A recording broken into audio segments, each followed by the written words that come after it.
Teman-temanku, Shalom, berjumpa lagi dalam YouTube channel Tanya Aja, Pasti Ku Jawab. Berikut ini kita akan menyaksikan sebuah video diskusi agama antara apologet Kristen Edis TV bersama dengan Muslim. Nah, seperti apa diskusinya? Mari saksikan video ini dari awal sampai akhir dan semoga memberikan pencerahan ya. Akal wanita itu tidak sempurna, separuh. Betul? Betul tidak? Tapi wanita bisa segalanya, Anda salah. Wanita bisa segalanya. Wanita dikasih kemampuan untuk mencari nafkah, ngurus anak, Nah, itu betul. lain-lain. Tapi bertentangan dengan omongan Muhammad. Tadi saya sudah ngelihat ngelihat live Anda dengan tadi Bapak sebelum saya tentang amin. Amin dalam Al-Quran itu artinya kabulkan, dan itu bahasa Arab. Tidak ada amin artinya kabulkan. Anda boleh lihat, Oke, di Quran surat berapa, ayat berapa yang artinya amin itu kabulkan? Kalau ada, saya terjun dari Monas. Tidak ada di dalam Al-Quran, itu bahasa Arab. Ada bahasa Inggris, katanya Itali. bagaimana katanya ada dalam Al-Quran. Loh, saya tidak menjawab itu ada dalam Al-Quran. Oke, saya berarti bilang itu bahasa Arab. Oke, baik, Ya kan? baik. Nah, baik, saya Anda jawab dulu ya. berdoa.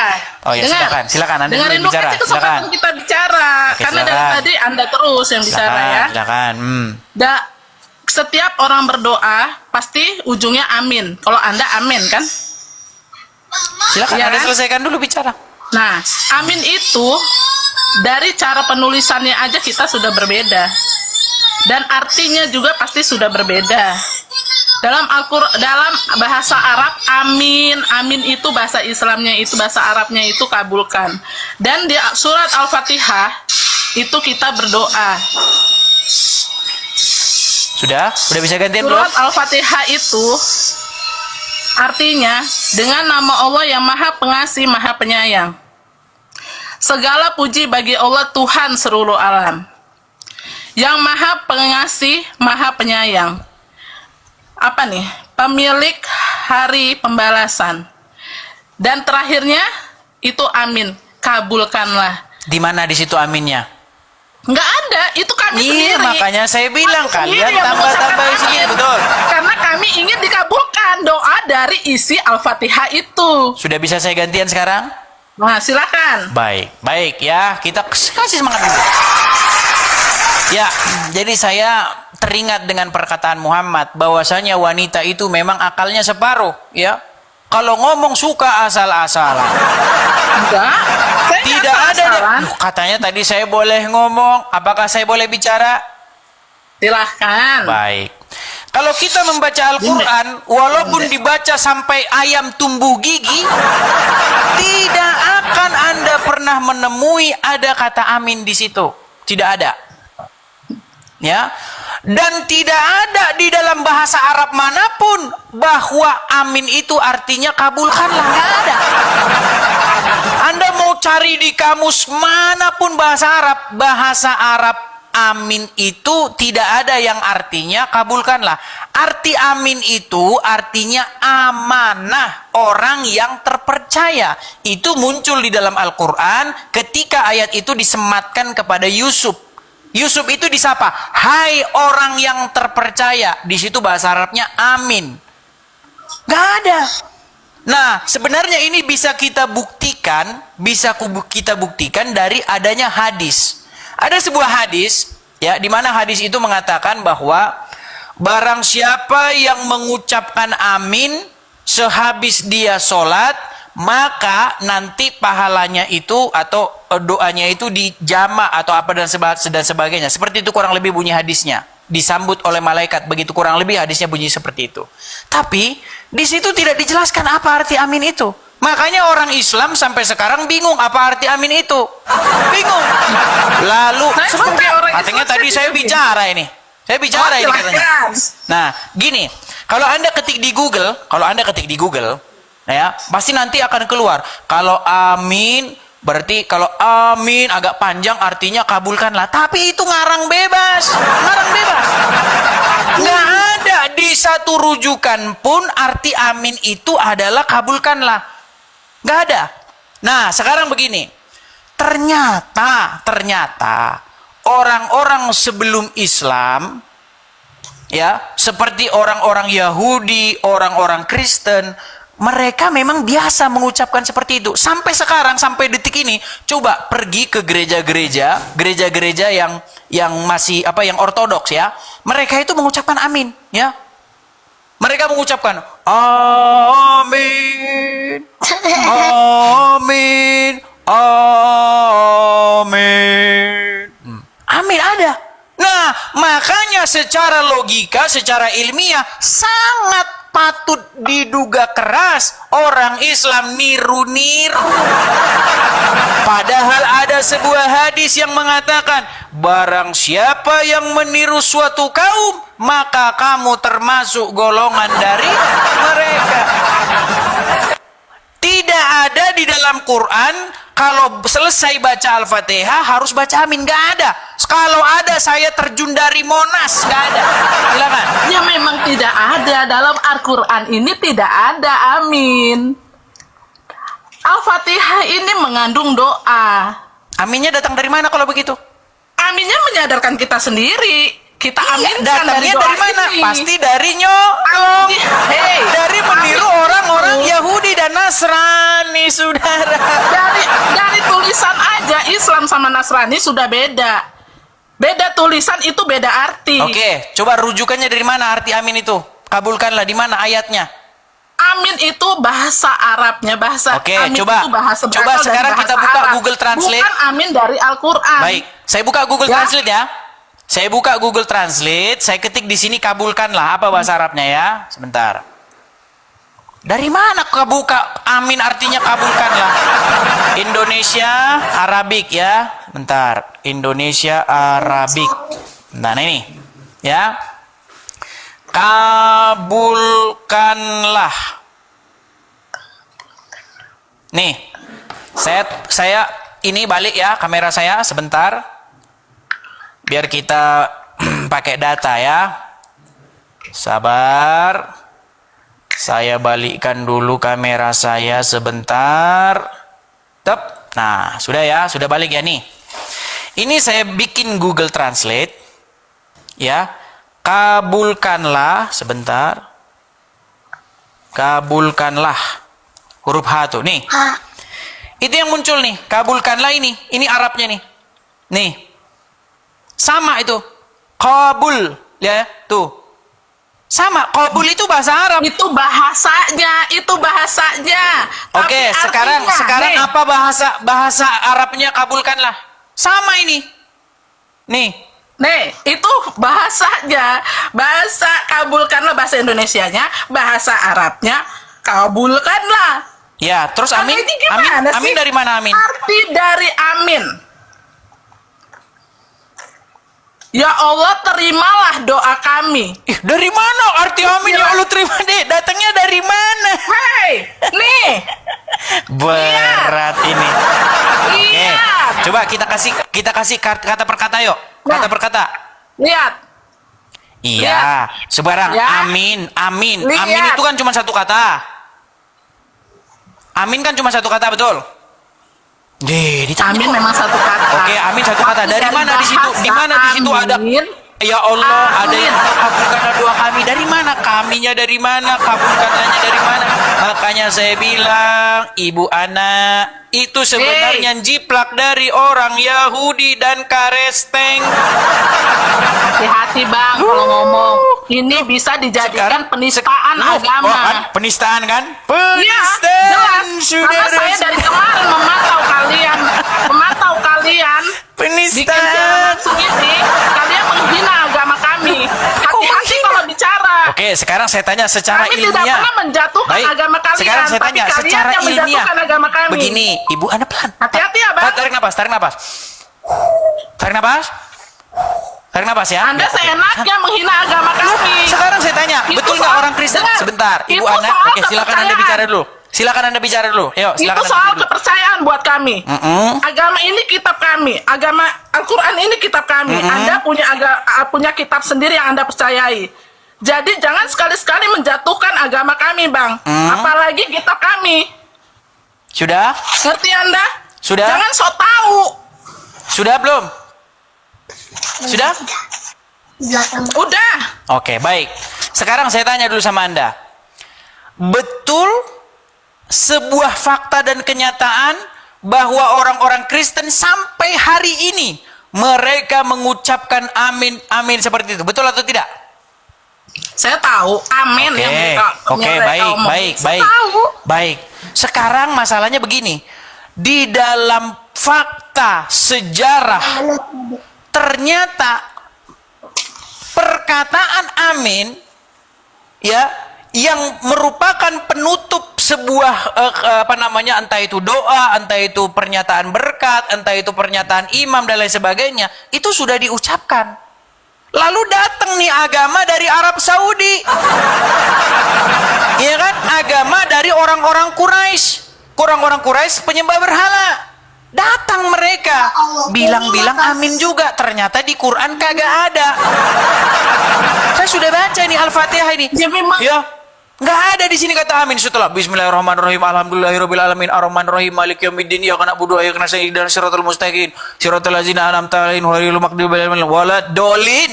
Nggak ada di situ. Selesai. Waladdallin, nggak ada aminnya. Datang dari mana itu aminnya? Coba. Emang saya bilang di Al-Quran ada amin. Iya, karena Dari tidak awal ada. saya nggak Kenapa bilang kalian di Al-Quran tambah-tambah? ada amin.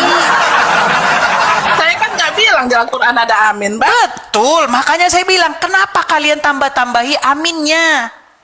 Lah, itu untuk bahasa kami sendiri sebagai hamba Allah dong. Datangnya dari Dengan penuh mana harapan kami amin? berdoa. Padahal amin itu bahasa Ibrani yang artinya terjadilah demikian. Artinya itu sungguh terjadilah yang demikian itu. Makanya di dalam ucapan berkat dan kutuk, saya bacakan ya nih.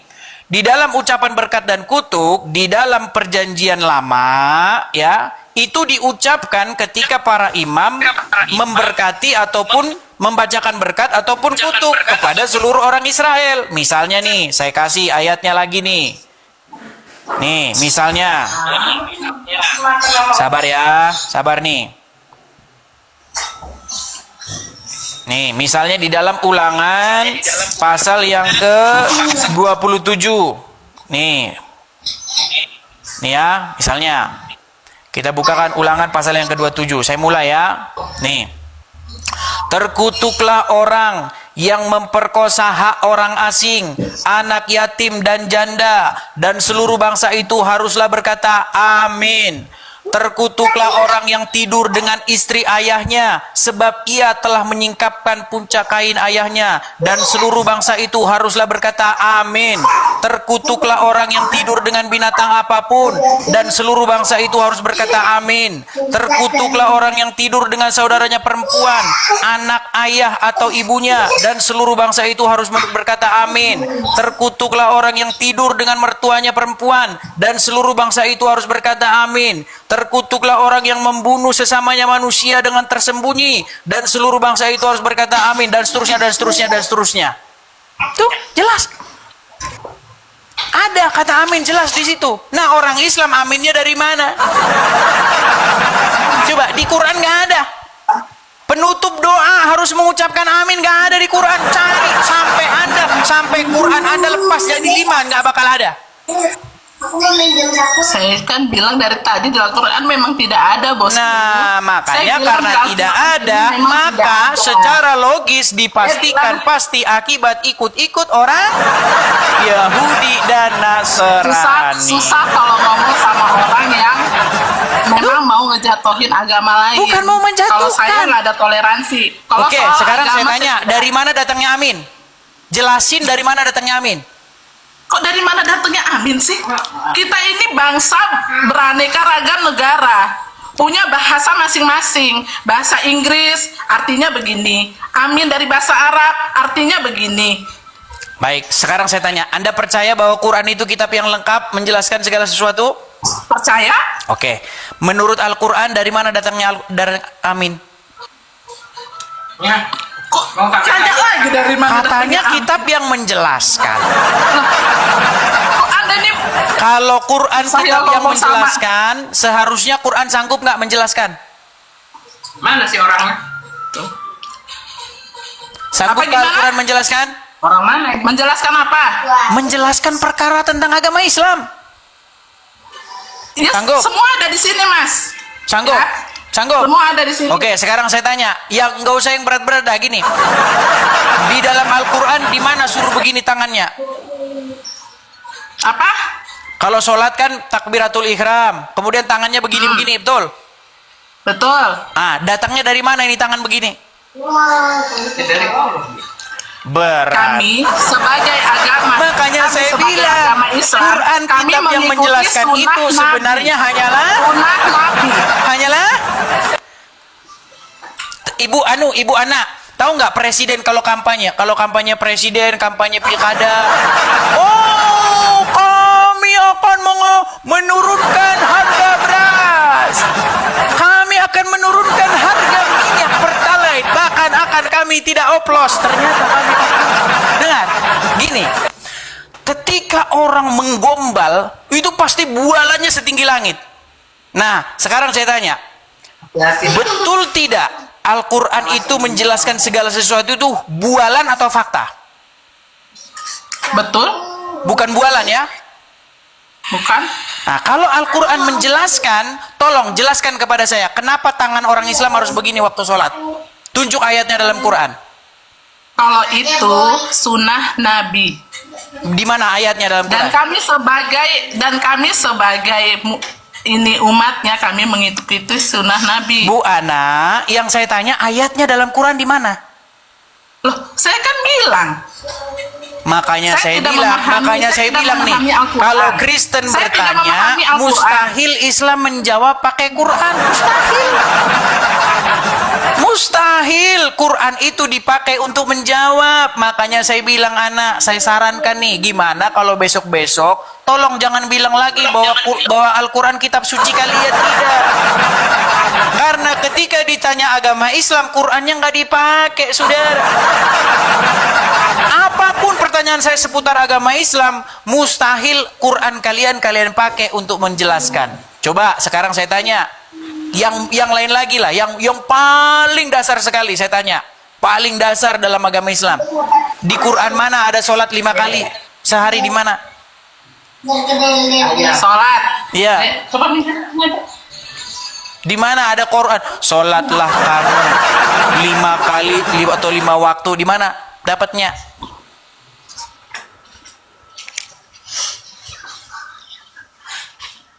Jangan dong dihapus. Meninggal dunia. Enggak. Tunggu. Oke, silakan. Tunggu.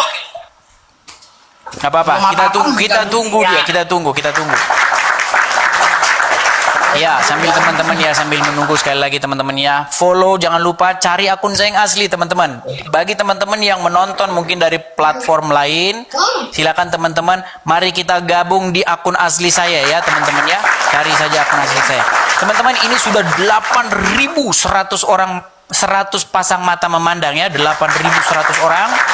Kita masih menunggu nih ya. Al-Quran katanya kitab yang menjelaskan segala sesuatu ya. Al-Quran katanya kitab yang lengkap, tapi sayang ternyata hanya di bibir saja, saudara. Belum kena ini mah, belum kena. Engkau boleh bilang lengkap, engkau boleh bilang menjelaskan, tapi apa artinya itu kalau tidak engkau gunakan? Hehehe. Ayo silakan. Di Quran mana Oh, nggak bisa sih. bahwasanya sholat itu 5 kali sehari? Silakan. Kalau ada saya terjun dari Monas. Silakan. Meninggal dunia. Surat Hud ayat 114. Oke, saya bukakan ya. Saya bukakan. Kalau ada saya terjun dari Monas, saudara-saudara. Surat Hud. Ayat yang keberapa? Jangan. Ayat berapa tadi? 114. 114. Kita baca ya. Hud 114. Pasti nggak nyambung. Pasti nggak nyambung. Oke, saya bacakan ya. Dan dirikanlah sembayang itu pada kedua tepi siang, pada bagian permulaan daripada malam. Sesungguhnya perbuatan-perbuatan yang baik itu menghapuskan perbuatan-perbuatan yang buruk. Itulah peringatan bagi orang-orang yang ingat. Ini 3 kali di sini.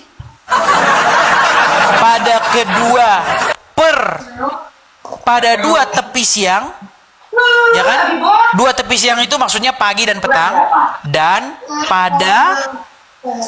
pada permulaan malam. 3 kali ini sudah. Lalu dari mana datangnya 5 kali sudah?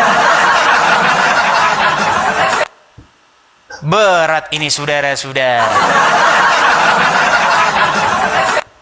Bahkan Al-Quran tiada sanggup menjelaskan, Bu Ana, betul? Al-Quran betul tiada sanggup menjelaskan bahwasanya Quran sholat 5 kali. Mau saya kasih tahu nggak? Ada. Oh, mana ayatnya mana? Kita tunggu nih ayatnya. Al-Quran kan banyak. Oke, kita tunggu. Kita kasih dia semangat. Ya, kita tunggu.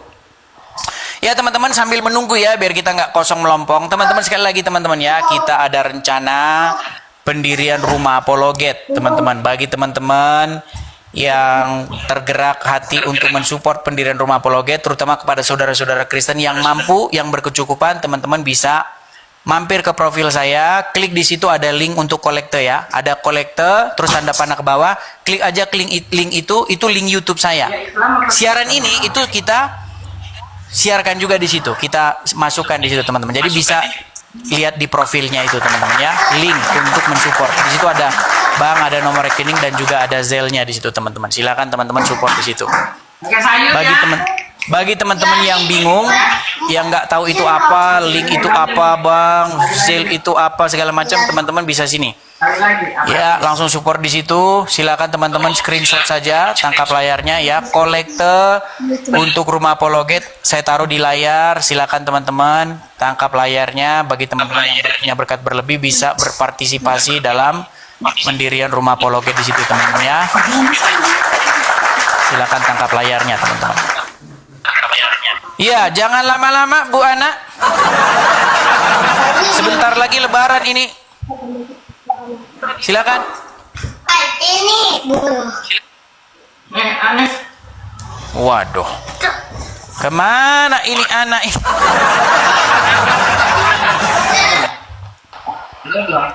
Pusing dah, pusing. Sudah berapa tahun jadi orang Islam, tidak tahu fakta dan kenyataannya bahwa itu tidak ada. Sudah? Mau saya bantu? Mau saya bantu? Menghina Islam banget. Bukan menghina, anak saya ini berkata kebenaran. Kalau ada tolong tunjukkan di mana sholat 5 kali, di mana datangnya. Sudah ada. Kalau saya bilang kalau ada sholatlah kamu 5 kali sehari, saya terjun dari Monas. Di Quran mana itu ada? Mau saya kasih tahu nggak jalan ceritanya? Sambil kamu buka-buka ya, anak ya. Nih saya ceritain begini. Jadi katanya Muhammad itu dia itu melakukan Isra wa Mi'raj. Halo? Aduh, Ana jangan menunduk dulu Ana. Ya, lihat kemari dulu ke sini.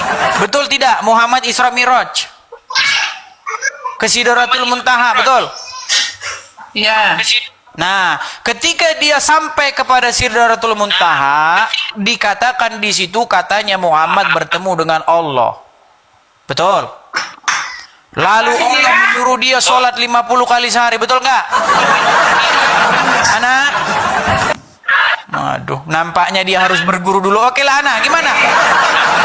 Jangan habis waktunya nanti. Nanti boleh dicari lagi. Ya, Betul. betul. Dia tadinya disuruh sholat 50 kali, betul? Iya. Sekarang saya tanya, kalau memang, kenapa menggema? Eko. Gini, kalau memang disuruh sholat 5 kali sehari, ngapain Allah kurang kerjaan nyuruh-nyuruh Muhammad sholat 50 kali sehari? Pertamanya, sholatlah kamu 50 kali sehari. Lalu Muhammad pulang, ketemu sama Musa. Wahai Muhammad, umatmu tidak akan sanggup. Balik, tawar. Balik lagi dia. Lalu, ya Allah, tolonglah kurangi. Nah, dikurangi lagi, jadi 45. Balik lagi, ketemu Muhammad. Ketemu Musa. Nggak kuat umatmu. Balik lagi. Balik. Terus, sampai 5. Sampai 5. Waktu 5 itu, balik lagi Muhammad ketemu Musa. Disuruh lagi sama Musa balik. Kembali, umatmu nggak akan sanggup. Lalu Muhammad bilang gimana? Saya sudah malu katanya. Menurut riwayat itu begitu. Bagaimana mungkin di Quran ada sholat 5 kali sehari, sementara Allah nyuruh sholat 50 kali, ditawar. Kalau memang sudah dari Quran 5 kali, harusnya waktu Allah ngomong, wahai Muhammad, sholat 50 kali sehari. Harusnya Muhammad bawa Al-Quran. Ya Allah, bukankah kamu berfirman kepadaku, suruh sholat 5 kali sehari? Kok sekarang disuruh 50 kali? Harusnya kalau memang sholat 5 kali sehari itu ada dalam Al-Quran. Loh, masa Allah suruh sholat 5 kali sehari, dia sendiri yang suruh sholat 50 kali? Gimana? Lagi pula kalau kita pakai logika ya, Ana ya. Bayangkan, satu hari 24 jam. 24 jam. Kalau disuruh sholat 50 kali sehari, maka dalam 1 jam 2 kali Anda perlu sholat. Dan tidak mungkin manusia itu bisa terjaga 24 jam, mustahil. Pasti manusia itu tidur 8 jam sehari. Nah, sisa 24 dikurangi 8, itu masih ada berapa? 24 kurangi 8 berapa? Masih ada 16 jam. 16 jam dibagi 24 jam, berarti 1 jam itu berapa kali Anda sholat? Selesai sholat, balik lagi kamar mandi lagi, habis itu balik, habis itu ini lagi, baru ngambil air wudhu, baru mau ini ngasih makan anak, suruh sholat lagi. Makanya saya bilang, waktu Allah nyuruh manusia sholat 50 kali sehari, dia mikir atau tidak? 50 kali. Atau dia bercanda saja, coba. Kapan ayo, kapan makan? Kapan bobo? Kapan cari duit? Kapan ngurusin anak? Bagaimana ini? Makanya saya bilang, apakah cerita-cerita ini hanya dongeng-dongeng belaka? Coba jelaskan. Allah memang menyuruh kita sholat 5 waktu. Tadinya 50 kali sehari. Dan itu melewati Nabi Muhammad. Ya, tadinya 50 kali sehari. Dan itu ini Nabi Muhammad memerintahkan kepada Nabi Muhammad. Dan di hadis itu disuruh sholat 5 waktu.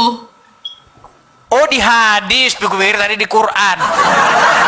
Jadi di hadis nggak ada? Di Quran nggak ada? Allah kan memerintahkan Nabi Muhammad, sementara hadis itu hukum Nabi Muhammad. Hadis itu wahyu. Semua sunnah tentang Nabi Muhammad di hadis itu. Hadis itu wahyu. Makanya diadanya di hadis. Udah mulai delay dia, teman-teman. Enggak, hadis itu wahyu nggak? Kok gila sih? Delay. Iya. Suara saya terlambat sekitar 3 detik baru Anda terima. Delay dia, teman-teman. Oke lah, Ana, perbaiki dulu sinyalmu. Bener-bener ya. Perbaiki dulu sinyalmu, Ana. Aduh, berat. Aduh, saudara-saudara, padahal itu 9.000, berapa orang ini? 9.300 orang, saudara-saudara. Aduh, berat. Oke, coba kita kasih.